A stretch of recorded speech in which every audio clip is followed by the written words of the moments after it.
कहानी सुन ले राम कहानी, राम कहानी सुन ले राम कहानी, राम कहानी सुन ले राम कहानी, राम कहानी सुन ले राम कहानी, राम कहानी सुन ले राम कहानी, राम कहानी सुन ले राम कहानी।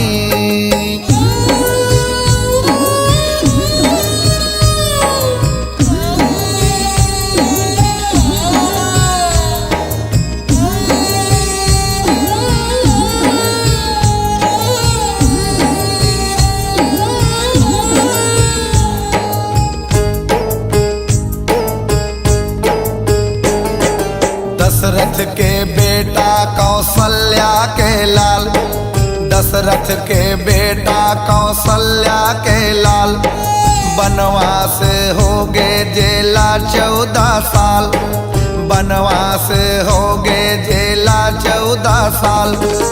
तपसी के भेष धरे बनवासी, तपसी के भेष धरे बनवासी, संग सती सीता औ भाई लखन लाल, संग सती सीता औ भाई लखन लाल। हो गए बनवासी जी तीनों परानी, हो गए बनवासी जी तीनों परानी। राम कहानी सुन ले राम कहानी, राम कहानी सुन ले राम कहानी।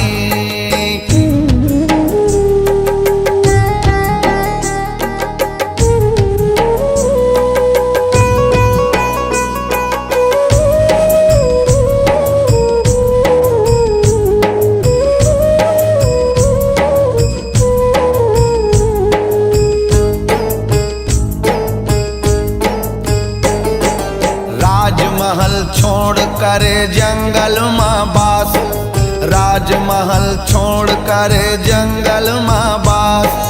का सर्दी गर्मी का भूख पियास, का सर्दी गर्मी का भूख पियास। कौन जनी का करनी के फल पाए, कौन जनी का करनी के फल पाए। भोगे बर हो गए तीनों ला बनवास, भोगे बर हो गए तीनों ला बनवास।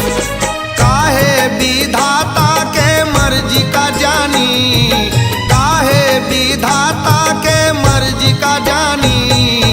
राम कहानी सुन ले राम कहानी, राम कहानी सुन ले राम कहानी।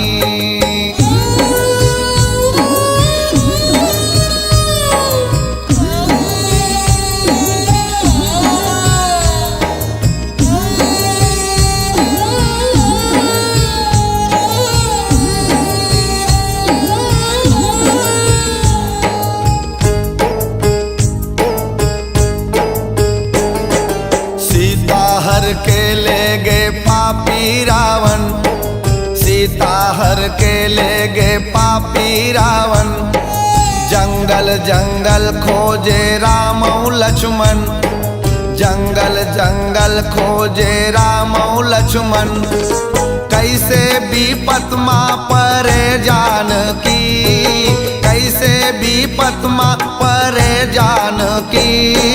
देख देख रोवे देवी देवता मन, देख देख रोवे देवी देवता मन।